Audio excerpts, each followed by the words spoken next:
Muy buenas tardes. Esta es la clase de Historia de los Bautistas. En esta tarde, pues estoy usando una grabación de Zoom para ver cómo funciona y espero que funcione bien. Pues hemos estado viendo los orígenes ya históricos de los bautistas. Vimos nuestra relación con otros grupos religiosos como la iglesia primitiva de los primeros 200 años. También vimos nuestra relación con la iglesia católica a lo largo de la primera fase de esta iglesia. Luego nuestra relación con los primeros disidentes del final de la Edad Antigua y el inicio de la Edad Media. Luego vimos con ya la relación con la Iglesia Católica, desde que ya eso, ya totalmente una Iglesia Católica en forma hasta nuestros días. Luego vimos nuestra relación con los disidentes de la Edad Media y pasamos para nuestra relación con la Iglesia, con las iglesias protestantes. Vimos que aunque les debemos ciertas cosas, nosotros no somos protestantes, no surgimos, no formamos parte de ese grupo de iglesias del protestantismo. Luego vimos nuestra relación con lo que sería los anabautistas, la reforma radical. Vimos que es un movimiento muy amplio y que se puede decir que no es tan, bueno, que dentro de ese grupo amplísimo que forma el movimiento reformado eh, digamos, radical, pues aparece un pequeño grupo de evangélicos en el cual tenemos muchas afinidades, pero que históricamente más que nada ellos produjeron menonitas y Amish, pero no produjeron bautistas, aunque les debemos muchos de sus conceptos. Y el día de hoy vamos a comenzar con lo que es con lo que sería los bautistas particulares. Vamos a comenzar a ver a ellos y vamos a orar. Señor y Dios, te doy gracias en este día por la vida que nos concedes. Pido, Señor, tu bendición para cada uno de nosotros, que tú trabajes en nuestros corazones, nos fortalezcas, nos animes, que podamos gozarnos, Señor, de tu bendición, de tu protección, pero sobre todo de una buena relación contigo, que valoremos esa relación como algo importante en nuestra vida, que podamos a través de ver estudios como este de historia, podamos ver cómo tú seguiste trabajando con un pueblo, seguiste trabajando a lo largo de la historia con pueblos, con personas y en particular con nosotros. Trabajaste hasta nuestros días para que llegáramos a conocerte, para que llegáramos a tener el Evangelio en nuestras manos, en nuestros corazones, conocer más a Cristo. Pido, Señor, tu bendición para cada uno de mis hermanos. Te pido esto en el nombre de Cristo Jesús. Amén. Muy bien, hoy vemos en esta clase los bautistas particulares. Eh, Vemos a los bautistas particulares. Uno de los precursores bautistas de mucha importancia fueron los bautistas particulares. Ellos por lo general se mantienen al margen de la historia bautista porque tienen una característica que nos incomoda un poco y asumimos generalmente a los bautistas generales como los más cercanos a nosotros, pero en realidad los bautistas particulares son los que tomaron ciertas pautas que aún hoy en día practicamos y que forman parte de nuestra historia. Ellos deben ser tomados muy en cuenta porque la continuidad histórica de los anabautistas son los menonitas. La continuidad histórica de los bautistas generales son los unitarios y la continuidad histórica de los bautistas particulares son los bautistas modernos. Es decir, que si vamos hacia las ramas históricas y seguimos paso a paso lo que ellos hicieron, los anabautistas los vamos a encontrar hoy en día claramente bien definidos en los menonitas. Los bautistas generales los vamos a encontrar en aquellos grupos que no creen necesariamente en la Trinidad, que son unitarios propiamente, y los bautistas particulares, perdón, los vamos a encontrar su continuidad histórica en nosotros. Es decir, le debemos bastante a los bautistas particulares de Inglaterra. Fueron los bautistas particulares los primeros en comenzar a practicar el bautismo como un testimonio de la muerte, la sepultura y la resurrección de Cristo, una interpretación que aún perdura inclusive en nuestra iglesia. Cuando nosotros practicamos el bautismo, hacemos ese énfasis en ese simbolismo de que el bautismo significa la muerte cuando baja la persona al agua, la sepultura cuando la sumergimos y la resurrección cuando la levantamos. Y hacemos ese énfasis en ese simbolismo. Tanto los particulares como nosotros no creemos que el bautismo salva, no creemos que el bautismo deja una muestra de santificación extra, pero sí creemos que tiene ese simbolismo en particular. Y ellos fueron los primeros históricamente que asumen esta práctica o este testimonio en el bautismo. Fueron los bautistas particulares los primeros en restaurar el bautismo de creyentes por inmersión allá en el año 1641. Los anabautistas y los menonitas practicaban el bautismo de creyentes, pero por aspersión. Y se acuerdan que los bautistas generales, los vimos la semana pasada, también creían en el bautismo de creyentes, pero por aspersión. Y son los bautistas particulares los primeros en que al leer las escrituras llegan a la convicción de que no solamente es de creyentes, sino que además es por inmersión. Y realizan la primera práctica del bautismo por inmersión en el año 1641. Los bautistas particulares, también hay que resaltar esto, no fueron otra fase del puritanismo. ¿Se acuerdan que vimos que estaban los anglicanos? Luego vimos que de los anglicanos hubo un grupo puritano que quería purificar la iglesia anglicana y de ahí hubo un grupo que dijo no se puede purificar la iglesia anglicana y se separaron, creando el separatismo, y del separatismo hubo un grupo que llegó a las convicciones muy parecidas a las de los anabautistas y de los menonitas en particular y formaron los bautistas generales. Bueno, en el caso, en el caso de los bautistas particulares, ellos se separaron de los puritanos casi al mismo tiempo que los generales. Es decir, ellos no pasaron por estas fases, anglicanismos, puritanismo, separatismo, bautistas generales. Ellos prácticamente fueron anglicanismo, puritanismo, separatismo, bautistas particulares. Son una rama casi a la par que los bautistas generales. Los bautistas generales se separaron del puritanismo anglicano porque consideraban que era imposible reformar la iglesia. Así que sus doctrinas y su teología se centraban en combatir a la herejía de los anglicanos. Todo lo que querían combatir los generales de los anglicanos está plasmado en su teología, no así lo que ellos creían en sí, no así las doctrinas que ellos seguían, sino las doctrinas que ellos no querían seguir eran las que plasmaron en sus confesiones de fe. Los bautistas particulares en un principio consideraban a la iglesia anglicana como legítima, pero equivocada en su forma de gobierno.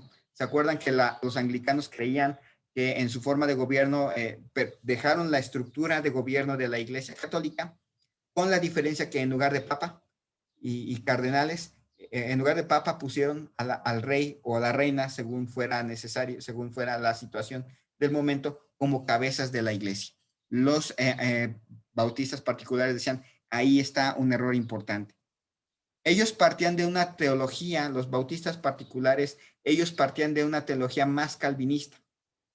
La iglesia anglicana es en cierta manera calvinista, pero los bautistas particulares acentuaron más esa teología.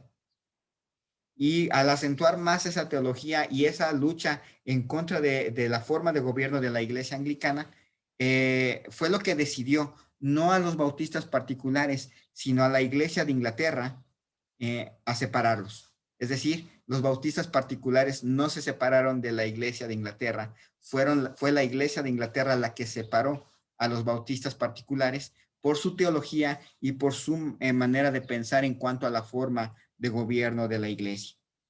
Los bautistas particulares no tuvieron muchos contactos con los bautistas del continente, mientras los bautistas generales al huir a Holanda entraron en contacto con los anabautistas, los particulares no, ellos no huyeron de Inglaterra.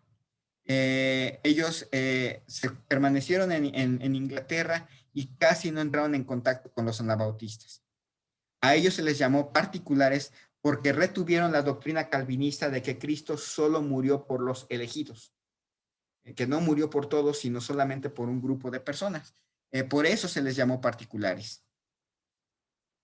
La primera congregación bautista particular surgió en Londres en el año de 1616. Sus líderes y parte de su congregación emigrarían a las 13 colonias en 1634, mientras que el resto de los bautistas particulares se van a quedar en Inglaterra y van a formar muchas iglesias. En esa misma década de los 30, en el año 1600, esta congregación bautista comenzó la discusión sobre el bautismo.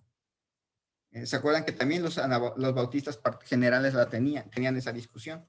Fue una larga discusión que les llevó a dividirse amistosamente entre sus miembros. Hay que recordar que una de las características de los bautistas, según el diccionario de iglesias de la Iglesia Católica, es que somos un pueblo congruente con nuestras doctrinas, pero que se divide fácilmente.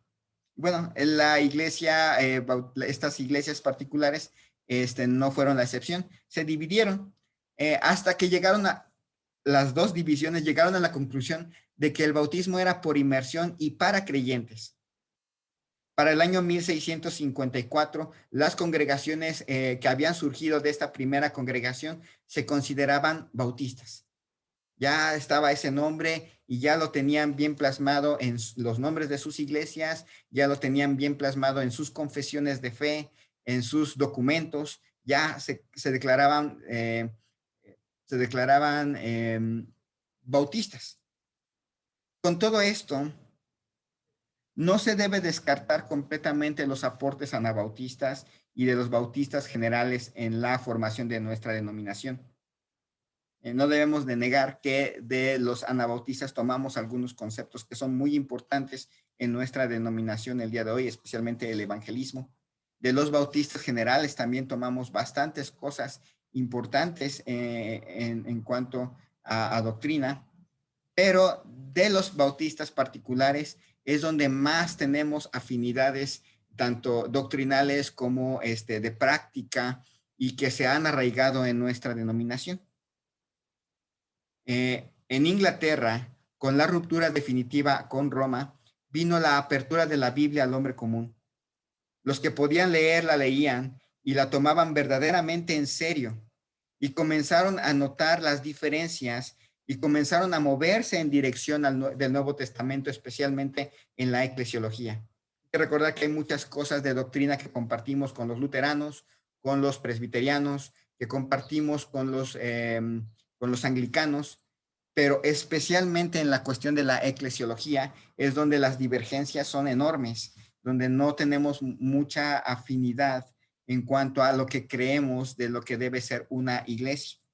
Y especialmente empezaron los anabautistas, particularmente los evangélicos, le siguieron los bautistas generales y los particulares a moverse en dirección a la posición del Nuevo Testamento en cuanto a la eclesiología. Estas congregaciones bautistas particulares primero batallaron sobre la validez del bautismo administrado por los anglicanos. En un principio empezaron a batallar y ahora ¿realmente el bautismo anglicano es válido? Ellos bautizan a infantes. Y ellos empezaron, ¿es realmente válido? Y en un principio no veían el problema en el bautismo de infantes ni en el bautismo por aspersión. Su problema estaba realmente un pastor o más bien un sacerdote anglicano realmente está convertido. Y si no es convertido su bautismo, ¿qué pasa con ese bautismo? Entonces, en un principio su sentir era los sacerdotes anglicanos no deberían sus bautismos no son válidos porque ellos no han creído. Entonces empezó esa lucha. Todavía no llegaban a la conclusión en cuanto al bautismo de infantes y el de aspersión. En 1633, dentro de la congregación bautista particular, surgió el problema de que si los que habían sido bautizados en las iglesias anglicanas habían sido realmente bautizados. Así que procedieron a bautizarse de nuevo y formar una congregación de nuevos bautizados. Pero eso no implicaba en aquel momento que se bautizaran por aspersión y que aceptaban bautizar a bebés que nacían dentro de su congregación. Es decir, en un principio los bautistas particulares empezaron a dudar del bautismo que les aplicaron en las iglesias anglicanas y se comenzaron a bautizar, a rebautizar. y una vez que se rebautizaron, ya formaron una iglesia de nuevos bautizados. Sin embargo, bueno, cuando llegaba otra persona adulta y llegaba a la convicción y llegaba a creer en Cristo, la volvían a bautizar porque consideraban que su bautismo en la iglesia anglicana no había sido válido. Pero si un niño nacía en una iglesia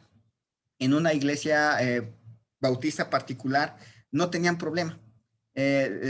Ya al niño lo bautizaban porque consideraban que su bautismo era válido porque estaba administrado por una persona que primero había creído, una persona que había creído en Cristo. Y a todos, en todos los casos, se bautizaba por aspersión, es decir, se hacía el rociamiento como lo hacían los católicos. En 1638, 5 años después, surgió el debate entre quienes formaban la iglesia y llegaron a la conclusión de que la membresía regenerada lo mostraba a través del bautismo y no al revés. Es decir, ellos llegaron a la conclusión de que para pertenecer a la iglesia primero había que creer y por lo tanto los niños, los pequeñitos, tenían que convertirse, tenían que llegar a creer para que realmente fueran bautizados. Fue un paso más, porque dejaron el bautismo de infantes. A partir de 1638, los bautistas particulares dijeron, no, definitivamente, a menos que sean convertidos, no se pueden bautizar. Y definitivamente un niño no se ha convertido. Así que necesita primero creer en Cristo para poderse bautizar. Y obviamente los bebés no se pueden bautizar. En aquel entonces ya la doctrina de los bautistas particulares era claramente calvinista, es decir, creían en la predestinación, creían en las creencias que se habían establecido por Calvino y las asumían como tales. En 1640, 2 años después de haber abandonado el bautismo de infantes, comienza la discusión del método del bautismo. Al leer pasajes del Nuevo Testamento, llegaron a la conclusión de que el método era por inmersión del cuerpo. Por lo tanto, ya habían dejado el bautismo de infantes, dejaron en este momento el bautismo por aspersión y empezaron a practicar el bautismo por inmersión. Para 1644, el bautismo de creyentes por inmersión ya formaba parte de los artículos de fe de las iglesias particulares y comenzaba a adoptarse en las generales. Entonces fueron los bautistas particulares los primeros en abandonar el bautismo el bautismo anglicano y empezar a rebautizar. Fueron los primeros en Inglaterra que empezaron a dejar a lo que sería, mantuvieron el bautismo de infantes y fueron los primeros que instauran el bautismo por inmersión, restauran el bautismo por inmersión de creyentes sin el bautismo de infantes. La confesión de fe de los bautistas particulares de Londres en 1644 era calvinista moderada en su teología. No era calvinista extrema, pero sí era moderada. Más adelante, en otra ocasión, podríamos estudiar este tema de qué es eso del calvinismo moderado. Pero ellos eran inmersionistas en su forma de bautismo, promotora de la libertad religiosa con un fin evangelizador. Es decir, ya para 1644 prácticamente tienen su cuerpo teológico, prácticamente tienen su idea de iglesia, su eclesiología bien establecida, su forma de bautismo y luchan ya por la libertad religiosa para poder expandirse entre las iglesias, entre los no creyentes en Inglaterra. Y bueno, con eso terminamos esta clase de quiénes fueron los bautistas particulares. Propiamente, muchos de sus conceptos ya bien definidos los tenemos nosotros, algunas diferencias en cuanto a la teología calvinista, ahí sí tenemos importantes separaciones, pero básicamente ellos son los precursores directos de los bautistas modernos. Y con eso terminamos la clase. Espero que les haya sido útil en esta ocasión y la siguiente semana, si Dios lo permite, vamos a poder ver lo que es la historia de los bautistas ya en México. Vamos a saltarnos la historia de los bautistas en Inglaterra, en Estados Unidos, porque no son nuestro país, y vamos a comenzar a ver cómo se desarrollan los bautistas en nuestro territorio. Que el Señor les bendiga grandemente. Primero Dios, nos vemos el próximo viernes. Vamos a orar. Señor y Dios, te doy gracias en esta día. Gracias, Señor, por tu bondad y tu misericordia para con nosotros. Pido, Señor, tu bendición para esta clase, que haya sido de utilidad en todo, en el nombre de Cristo Jesús. Amén. Hasta luego. Que estén bien.